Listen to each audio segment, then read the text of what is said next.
Today, August 15th, United States President Donald Trump and Russian dictator Vladimir Putin are meeting at Elmendorf-Richardson military base in Alaska.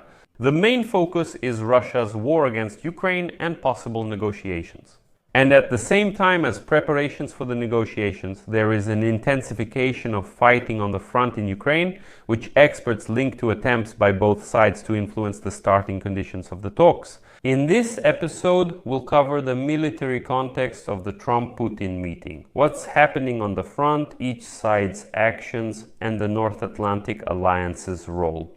My name is Alexei Peachy. Today is August 15th. Let's go through everything step by step. Before we start, please subscribe to this channel, like the video, comment, and join my Telegram channel, Peachy News. The link to it is in the description and under this video. There we post breaking news as it comes in. So, I'll start with the report from the Institute for the Study of War, the Washington Center, on August 14. And so, according to this report, Russian forces have intensified offensive actions in the Dobropilya area and on the western approaches to Donetsk. There's been a lot of news about this lately, and the document includes a quote.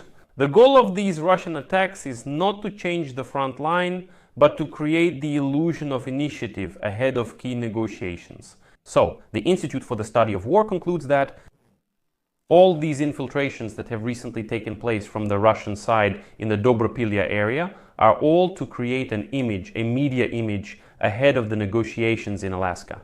That supposedly the Russians are breaking through the front line everywhere? Moscow has used this kind of tactic before. Well, for example, in 2015, before the signing of the Minsk agreements, Russian units tried to secure control over Debaltseve to present it as a kind of achievement, as a fait accompli.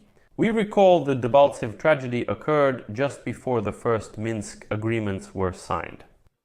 Ukraine, on the contrary, is now avoiding escalation ahead of the meeting between Trump and Putin. And today, the British Broadcasting Corporation writes, citing a source in the General Staff of the Armed Forces of Ukraine. Here is the following quote. Allegedly, the General Staff states, "We are deliberately not wasting our forces on demonstrative attacks. We are preparing not for the summit, but for what will happen after the summit." This means prioritizing holding positions and stockpiling ammunition in case of a new wave of fighting.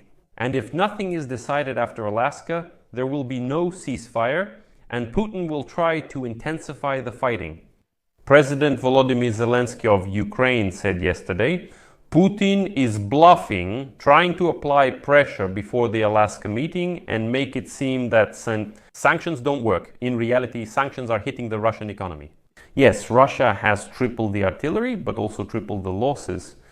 According to the Washington Post, over the past 2 days, Russia has also increased the number of Shahed drone and missile attacks on Ukrainian ammunition depots and logistics facilities. This, of course, unfortunately does not take into account the peaceful, absolutely civilian facilities in Ukraine and the shelling of peaceful cities. Today, Trump was asked how he feels about Putin flying to Alaska while Ukraine faces another air raid alert from Russian shelling. And Trump says, listen, Putin, maybe it's just his genes. He thinks that by escalating the situation, he looks stronger, tougher, and that this will help him get some concessions from Trump. He says, actually, this is hurting him. He says, I understand what's going on. So in the Washington Post article, a quote is mentioned.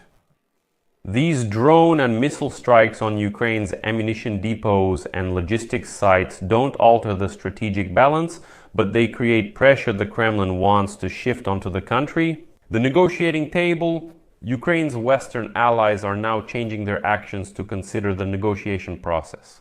And now Reuters has reported, citing 2 NATO representatives, the following.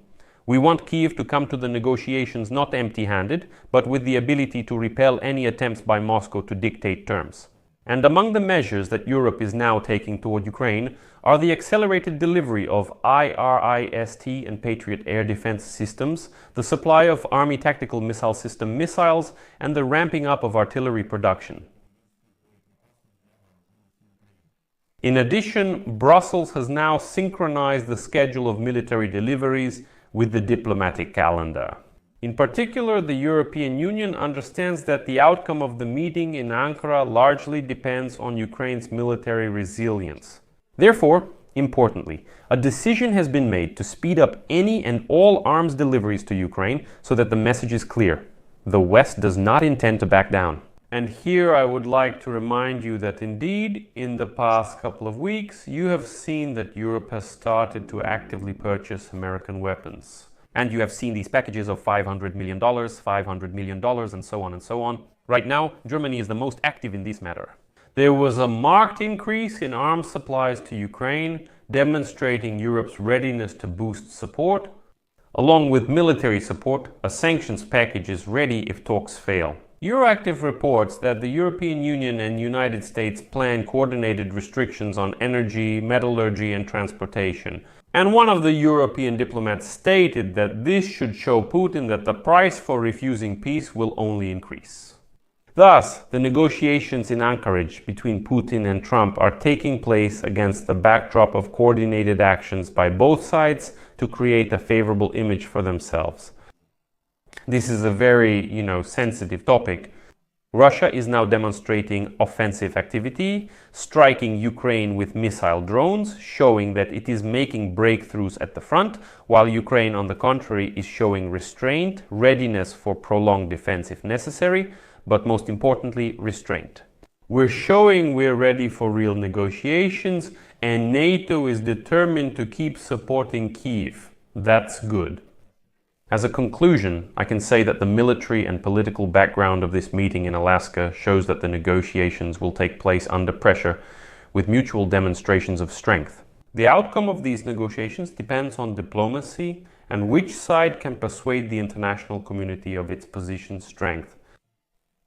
Zelensky was right to point out that Putin is bluffing, but unfortunately, there are people who tend to believe this bluff. And it's very important which side can truly convince the international community of the strength of its position. If the West manages to do this, Trump will have a solid base of support. If Putin succeeds, unfortunately, Trump's position will be a bit weaker. So I'll leave it at that. Share your thoughts on the Trump-Putin meeting in the comments below. Subscribe, hit the bell, and like the channel. That's all for now. Take care of yourselves. Goodbye, everyone.